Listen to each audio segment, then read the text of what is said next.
Hello scientist, exercise 9.6 का second question start करेंगे। Scientist देखिए, सेकंड क्वेश्चन के अंदर क्या बोला है, find the equation of the line passing through the points 4 and 5। एक लाइन है साइंटिस्ट जो कि 4 5 पॉइंट से पास करती है and making the angle 45 degree with the line 2x minus y plus 7 is equal to 0। तो साइंटिस्ट कोई एक लाइन दे रखी है जो कि 4 और 5 पॉइंट से पास करती है और इस लाइन के साथ में 45 डिग्री का एंगल बनाती है। तो इस लाइन की हमें इक्वेशन निकालनी है, ठीक है। तो साइंटिस्ट सेकंड क्वेश्चन के अकॉर्डिंग सबसे पहले तो नोट करते हैं टू गिवन। अपने को जो क्वेश्चन के अकॉर्डिंग गिवन कंडीशन दे रखी है वो ये है कि मान लेते हैं अपने पास दो लाइन दे रखी है कोई, ठीक है। एक अपने पास तो ये लाइन है, इसको मान लेते हैं L1 और एक अपने पास मान लेते हैं कि ये है लाइन L2, ठीक है। L2 इसकी हमें एक इक्वेशन दे रखी है, इसकी इक्वेशन दे रखी है 2x minus y plus 7 is equal to 0 और इन दोनों लाइन के बीच में एंगल दे रखा है 45 डिग्री का। और ये जो लाइन L1 है ये अपने एक पॉइंट से पास करती है, मान लेते हैं इस पॉइंट का नाम है 4 और 5, ठीक है। तो इस लाइन L1 की हमें इक्वेशन निकालनी है, ये कंडीशन अपने को गिवन है और लाइन L1 की हमें इक्वेशन निकालनी है। तो देखिए इसका डायरेक्ट सॉल्यूशन करते हैं।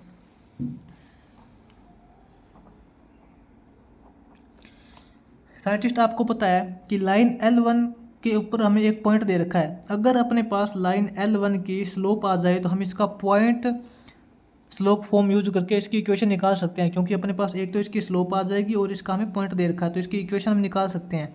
तो लेकिन अपने पास यहाँ पे इसकी स्लोप नहीं दे रखी, ठीक है, इसकी हमें स्लोप नहीं दे रखी, तो इसकी स्लोप निकालेंगे सबसे पहले तो। और इसके 45 डिग्री का एंगल बना के इसके साथ में एक सेकंड लाइन दे रखी है जिसकी हमें इक्वेशन दे रखी है। तो सबसे पहले तो सेकंड लाइन की स्लोप निकालेंगे हम। तो यहाँ पे scientist according to second line यहाँ पे लिखेंगे according two equation of L2, जो सेकंड लाइन की इक्वेशन है 2x minus y plus 7 is equal to 0। आपको पता है किसी भी लाइन की स्लोप निकालने के लिए टोटल रिजल्ट को y के इक्वल करना पड़ता है, ठीक है। तो यहाँ से माइनस वाई की वैल्यू हो जाएगी माइनस 2x माइनस 7 और y की वैल्यू हो जाएगी 2x प्लस 7, ठीक है। y is equal to 2x plus 7 आ गया। तो इसके अकॉर्डिंग साइंटिस्ट आपको पता है y is equal to mx plus c होता था, हमने पहले भी किया है, पॉइंट स्लोप फॉर्म किया ना। y is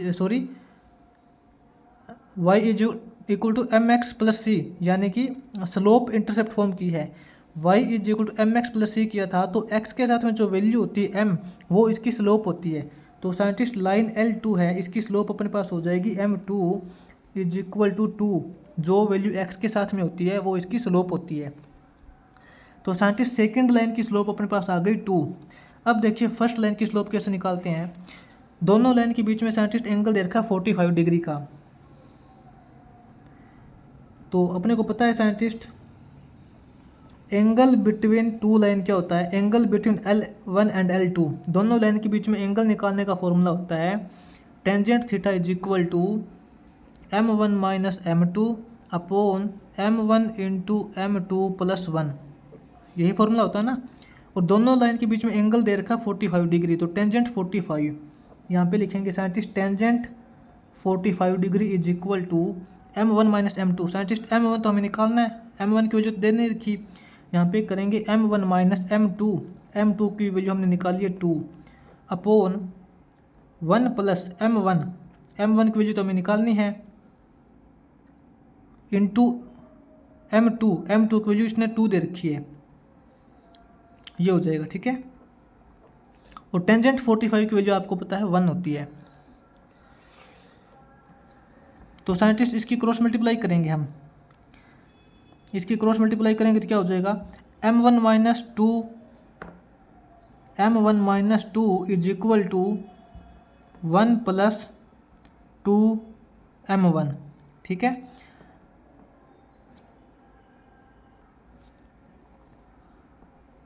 m1 minus 2 minus 1 minus 2m1 is equal to 0।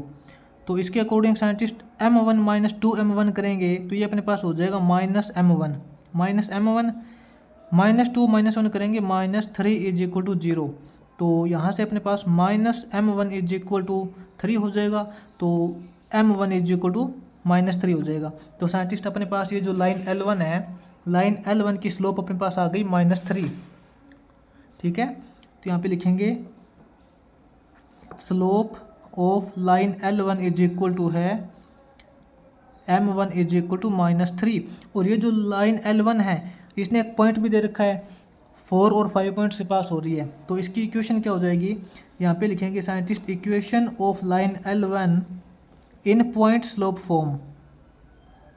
Point slope form, point slope form कैसे, क्योंकि अपने पास एक पॉइंट दे रखा है और एक इसकी स्लोप दे रखी है। तो इसकी इक्वेशन होती है पॉइंट स्लोप फॉर्म के अंदर y minus y1 is equal to m into x minus x1।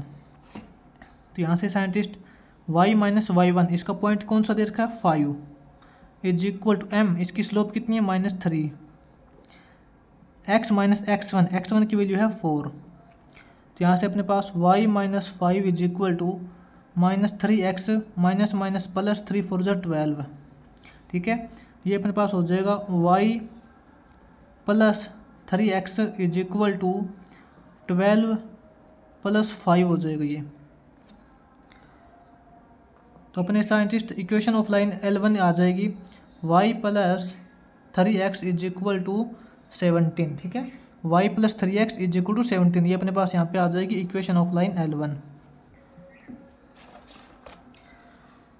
Scientist ये अपना सेकंड इक्वेशन हो जाएगा।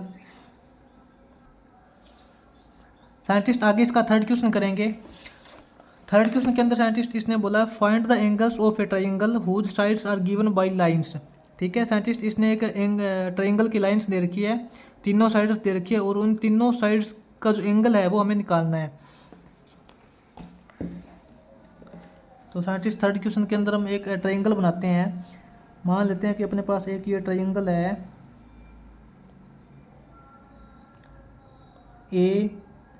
ABC। ठीक है, अपने पास ABC ट्राइंगल है और क्वेश्चन के अकॉर्डिंग साइंटिस्ट इसने ये जो AB लाइन है इसकी इक्वेशन दे रखी है हमें 3x प्लस y, इसकी इक्वेशन क्या दे रखी है 3x plus y minus 1 is equal to 0।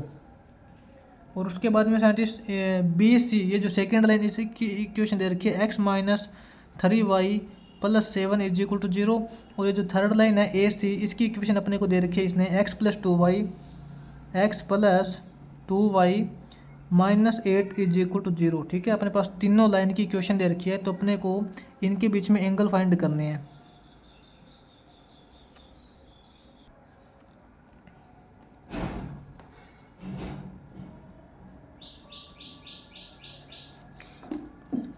Scientist सबसे पहले देखिए तीनों लाइन्स के अलग अलग स्लोप निकालेंगे। ठीक है, तो यहाँ पे सबसे पहले लाइन AB के लिए करेंगे फॉर लाइन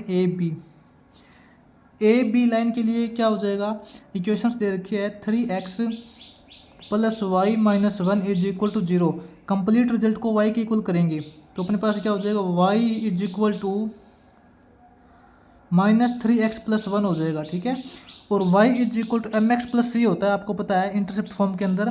तो इसके अंदर क्या होगा, जो x के साथ में वैल्यू होती है वो m होती है, यानी कि इसकी स्लोप होती है। तो लाइन AB की स्लोप क्या हो जाएगी, AB लाइन की जो स्लोप है वो यहाँ पे अपने पास -3 आई है, इसको नोट कर लेना अच्छे से। अब साइंटिस्ट लाइन BC के लिए करते हैं हम for line BC। Line BC के लिए स्लोप निकालेंगे तो इसके अंदर अपने पास लाइन दे रखी है x minus 3y plus 7 is equal to 0। तो इसमें कंप्लीट रिजल्ट को y के इक्वल लिखेंगे तो -3y is equal to -x minus 7 हो जाएगा। तो y इज इक्वल टू यहाँ पे करेंगे हम -x अपॉन -3 -7 अपॉन -3। इसका मतलब यहाँ पे ये हो जाएगा x अपॉन 3 प्लस 7 अपॉन 3 हो जाएगा। ठीक है, तो scientist y is equal to mx plus c होता है, तो x के साथ में जो वैल्यू है वो इसकी स्लोप हो जाएगी। ठीक है, x के साथ में वैल्यू यहाँ पे 1/3 है, तो यहाँ पे साइंटिस्ट लाइन BC की स्लोप क्या हो जाएगी, BC लाइन की स्लोप यहाँ पे 1/3 हो जाएगी, 1/3। इसको नोट कर लेना। अब देखिए साइंटिस्ट, हम करेंगे लाइन ए सी लाइन की स्लोप निकालेंगे।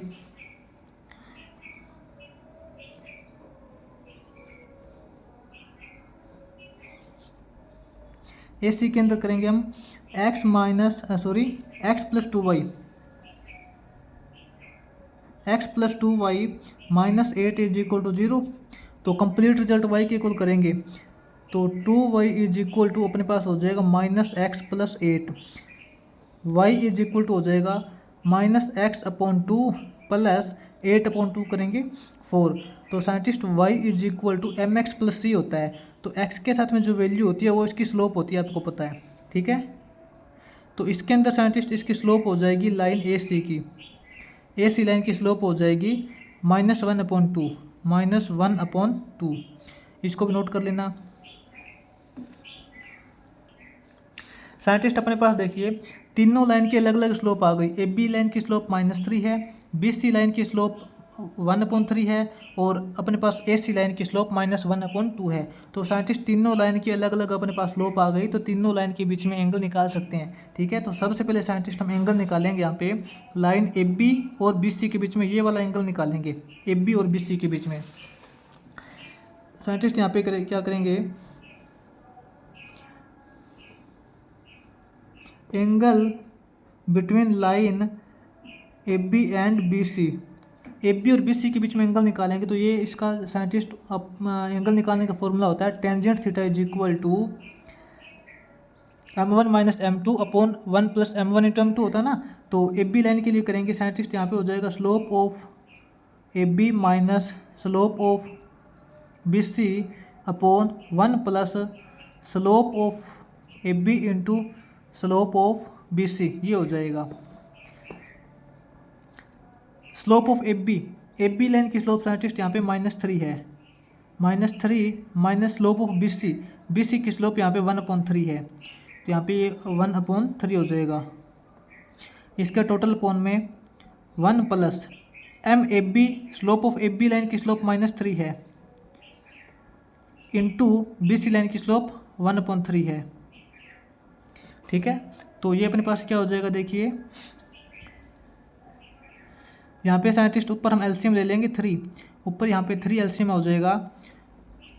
तो 3 को 1 से डिवाइड करेंगे साइंटिस्ट, 3 3 3 9, यहाँ पे -9 हो जाएगा और माइनस यहाँ 3 हो जाएगा, ठीक है। और इसके टोटल अपॉन में 1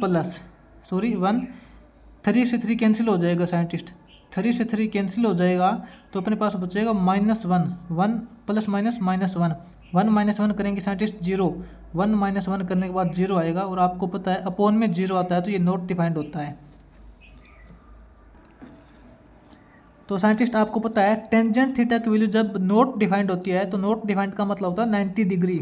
इसके अंदर हम यहाँ पे बोलेंगे साइंटिस्ट इसका जो थीटा है वो 90 डिग्री का है, ठीक है। तो इसमें साइंटिस्ट देखिए इतना करने की जरूरत भी नहीं थी, अपने को यहाँ पे डायरेक्ट पता भी चल रहा है लाइन ए बी और लाइन बी सी की स्लोप, ये देखिए एक दूसरे के नेगेटिव रेसिप्रोकल है ना। आपको पता है अगर कोई दो स्लोप एक दूसरे के नेगेटिव रेसिप्रोकल होती है तो दोनों लाइन एक दूसरे के परपेंडिकुलर होती है, ठीक है। इसका मतलब साइंटिस्ट ये ए बी लाइन और बी सी लाइन एक दूसरे के परपेंडिकुलर है। ये तो हमने यहाँ पे डायग्राम अच्छे से बनाया नहीं क्योंकि हमें पहले पता नहीं था, ठीक है। हमने एंगल अभी निकाला है तो हम यहाँ पे बोल सकते हैं कि ये जो इन दोनों के बीच में एंगल है साइंटिस्ट ये 90 डिग्री का एंगल बनेगा, ठीक है।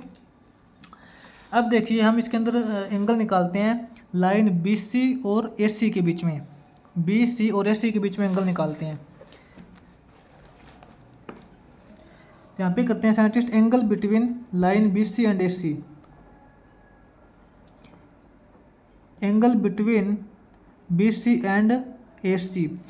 तो साइंटिस्ट बी सी और ए सी के बीच में एंगल निकालेंगे तो उसका अपने पास फॉर्मूला होता है tangent theta is equal to m slope of B C minus slope of A C upon 1 plus m B C into m A C, ठीक है। यही होता है ना, is equal to slope of B C. Scientist B C line की slope हमने निकाल रखी है 1/3, बी सी लाइन की स्लोप अपने पास है 1/3 माइनस ए सी लाइन की स्लोप, ए सी लाइन की स्लोप क्या है -1/2।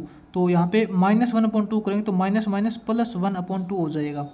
इसके अपॉन में साइंटिस्ट 1 प्लस BC लाइन की स्लोप 1/3 इंटू AC लाइन की स्लोप -1/2, ठीक है, -1/2। तो ये साइंटिस्ट अपने पास देखिए इक्व यहाँ 6 LCM हो जाएगा। 6 LCM होने के बाद यहाँ अपने पास 2 हो जाएगा, यहाँ 3 हो जाएगा, ठीक है। इसके टोटल अपोन में साइंटिस्ट यहाँ पे 1 है, प्लस 1 × 1 करेंगे -1 हो जाएगा ये, यहाँ पे ये साइंटिस्ट -1 हो जाएगा, अपॉन 3 × 2 = 6 हो जाएगा। तो अपने पास साइंटिस्ट यहाँ क्या रिजल्ट आएगा देखिए,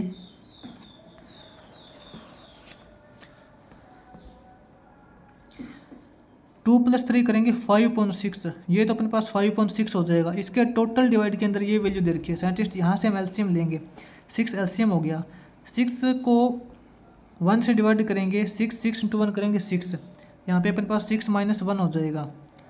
तो ये अपने पास 5/6, इसको टोटल डिवाइड करेंगे 5/6 से, तो इससे ये कैंसिल हो जाएगा, अपने पास बचेगा 1। तो साइंटिस्ट अपने पास यहाँ से देखिए जो टेंजेंट थीटा की वैल्यू आई है वो 1 आई है। और आपको पता है जब एंगल 45 डिग्री का होता है, 45 डिग्री एंगल के ऊपर टेंजेंट की वैल्यू 1 होती है, तो यहाँ से हम बोल सकते हैं कि थीटा = 45 डिग्री। तो साइंटिस्ट यहाँ पे देखिए जो लाइन BC और AC है इसके बीच में 45 डिग्री का एंगल है। ये जो लाइन अपनी BC और AC लाइन है, ये यहाँ पे अपने पास यहाँ पे 45 डिग्री का एंगल है, ठीक है। अब साइंटिस्ट हम एंगल निकालेंगे इसी प्रकार, लाइन AB और AB और AC लाइन के बीच में एंगल निकाल सकते हैं, इसी प्रकार आप इसके अंदर निकाल सकते हो, बिल्कुल इजी है। तो ये भी साइंटिस्ट आपको क्या है 45 डिग्री का एंगल मिलेगा, ठीक है। हम यहाँ पे डायरेक्ट भी कर सकते हैं। आपको पता है ट्रायंगल के अंदर जो तीनों एंगल होते हैं उसका सम होता है 180 डिग्री। अगर अपने पास 2 एंगल आ गए तो थर्ड एंगल हम इजीली निकाल सकते हैं, ठीक है। तो साइंटिस्ट ये अपना यहाँ पे 3rd क्वेश्चन कंप्लीट हो जाएगा।